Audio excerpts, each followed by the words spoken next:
L'affaire Ousmane Sonko-Adji Sarr est toujours sur la place publique. Elle a pris en otage tous les Sénégalais. En prenant du recul et de la hauteur et en posant un regard d'observateur neutre, impartial, sur cet embrouillamini, il est possible d'en avoir une autre lecture. Adji Sarr, une citoyenne sénégalaise, a porté plainte pour viol et menace de mort devant la gendarmerie contre un autre citoyen sénégalais, Ousmane Sonko. Adji Sarr est une jeune citoyenne ordinaire de 20 ans, masseuse au salon Suite Beauté à Dakar, inconnue jusqu'au moment de l'éclatement de cette affaire en public. Ousmane Sonko est un citoyen, homme politique populaire, député à l'Assemblée nationale, opposant radical et pugnace contre le pouvoir en place. En début février 2021, un média de la place révèle que Ousmane Sonko fait l'objet d'une plainte de la masseuse Adji Sarr à la gendarmerie pour viol et menace de mort. Ousmane Sonko nie les faits tout en reconnaissant fréquenter le salon de beauté où travaille son accusatrice. Toutefois, il précise qu'il fréquente ce salon uniquement pour des besoins thérapeutiques. Il dénonce dans sa page Facebook un complot ourdi par le pouvoir de Macky Sall pour l'anéantir politiquement afin de l'empêcher d'être candidat à la présidentielle de 2024. Il appelle ses partisans à résister. Il s'en est suivi des troubles et tout un embrouillamini dont les médias et les réseaux sociaux sont encore l'espace essentiel d'expression. Ce même espace médiatique a donné l'opportunité au président Macky Sall de répondre à Sonko, alors qu'il avait gardé le silence et l'a fait observer par son camp depuis l'éclatement de l'affaire. Au cours d'une interview accordée à RFI France 24, Macky Sall déclare que c'est une affaire regrettable qu'il ne peut pas souhaiter à son pire adversaire. Selon lui, il y a une accusation, il y a des procédures, il ne faut pas mêler le président à des choses qui ne le regardent pas. Il ajoute qu'il a suffisamment de choses à faire que de comploter pour des choses aussi basses. Ainsi donc, par médias interposés, Ousmane Sonko a accusé Macky Sall, ce dernier lui a répondu par le même canal, et les Sénégalais veulent maintenant savoir qui des deux dit la vérité.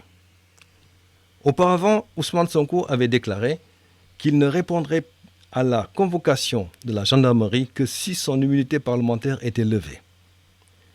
Une fois cette dernière levée, il revient pour dire qu'il ne va pas répondre parce que la procédure pour lever son immunité parlementaire est illégale.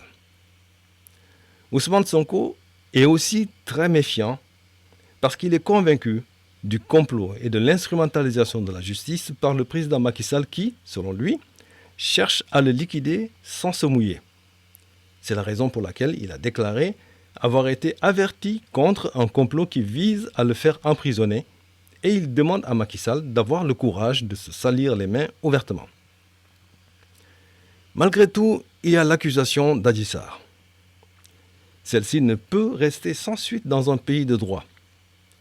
Et dans ce cas précis, ça ne se passe pas réellement entre Ousmane Sonko et Macky Sall. Ça se passe entre Ousmane Sonko et Adji Sarr, avec une plainte pour viol et menace de mort. Évidemment, le fait qu'un menteur n'est jamais écouté même quand il dit la vérité ne peut être a priori retenu ici comme preuve que Macky Sall est à la manœuvre dans un complot contre Ousmane Sonko. Cela restera à démontrer par des preuves directement liées au fait du viol et des menaces de mort pour lesquelles Adji Sarr a porté plainte.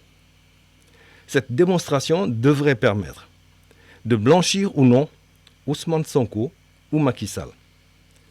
Sans cela, et quoi qu'il arrive, le doute demeurera dans l'esprit des Sénégalais, sauf pour les fanatiques des deux côtés qui ont déjà fait leur religion dans cette affaire.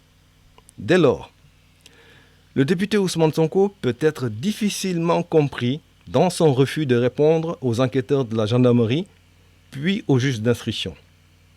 Il y a nécessité de confronter les versions et les arguments d'Adji Sarr et de Ousmane Sonko, et plus encore, pour la dissipation de ce qui s'est réellement passé entre les murs du salon de massage Suite Beauté et pour l'éclatement de la vérité. Parmi tous ceux et toutes celles qui s'agitent autour de cette affaire à travers les médias et les réseaux sociaux, quelle que soit leur qualité et qualification, on remarque surtout des supporters et des détracteurs de l'une ou l'autre partie, ou encore des profanes en matière de complot, de viol et de profilage de personnalité. Personne ne sait ce qui s'est réellement passé au salon de massage Suite Beauté. Complot ou pas, viol ou pas, menace de mort ou pas, personne ne sait. Même le médecin le plus qualifié ne peut conclure à un viol ou à un non-viol. Il ne peut faire que des constats médicaux, scientifiques, qui vont permettre au juge d'identifier et de rassembler les éléments constitutifs d'un viol ou non. Pour autant, ces constatations médicales scientifiques ne sont pas en elles-mêmes suffisantes pour qualifier ou disqualifier définitivement un viol. Un certificat médical est une preuve médico-légale lorsque des poursuites judiciaires sont engagées. Dans le cas du viol ou de toute autre violence sexuelle, le certificat médical ne vise pas à établir la preuve ou la véracité du viol, mais fait état des lésions constatées après l'examen clinique. La preuve du viol est juridique. Il s'agit de tout acte de pénétration sexuelle de quelque nature que ce soit, commis sur la personne d'autrui par violence, contrainte, menace ou surprise. Au demeurant, seul Adji Sarr, Ousmane Sonko et Dieu savent ce qui s'est réellement passé dans le secret du salon de massage. Personne d'autre n'en a été témoin. Si l'on veut, on peut dire que les anges ont été témoins, mais les anges ne parlent pas aux humains. Dans l'impossibilité de demander également à Dieu de dire aux Sénégalais, là, juste maintenant, ce qui s'est passé dans cette salle de massage, on ne peut pas laisser cette affaire pendante sans qu'elle soit traitée. L'État a le devoir et l'obligation de s'occuper du problème porté à sa connaissance et qui oppose deux de ses citoyens. C'est pourquoi la justice doit éclairer la lanterne des Sénégalais.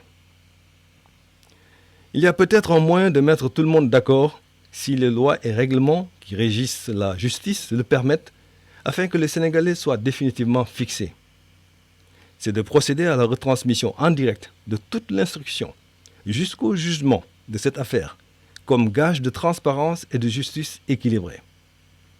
Cette tâche devrait pouvoir être confiée à la fois à un média favorable à Ousmane Sonko, un autre média favorable à Adji Sarr et un troisième média dont la neutralité est admise par tous. Le flux de ces trois médias réunis sera le seul disponible pour les autres médias et réseaux sociaux au Sénégal, en Afrique et dans le monde. En Afrique, on dit que quand l'issue d'un combat risque de déboucher sur une contestation inévitable du résultat, ce combat doit se dérouler sur un terrain de cendres blanches. De ce fait, le combattant qui chutera présentera un impact visible de tous à l'œil nu et à des centaines de mètres à la ronde. Il n'aura de ce fait aucun alibi de contestation. Le juge des hommes n'est pas Dieu, mais il est couvert par un préjugé favorable à la justice qui le rend incontournable dans la société. De la même manière que l'accusé Ousmane Sonko bénéficie de la présomption d'innocence, l'accusatrice Adji Sarr est présumée victime. Jusqu'à preuve irréfutable, au bénéfice de l'un ou de l'autre, ou contre l'une des deux parties. La vérité doit éclater pour que le Sénégal passe à autre chose, dans le calme, la sérénité et la paix.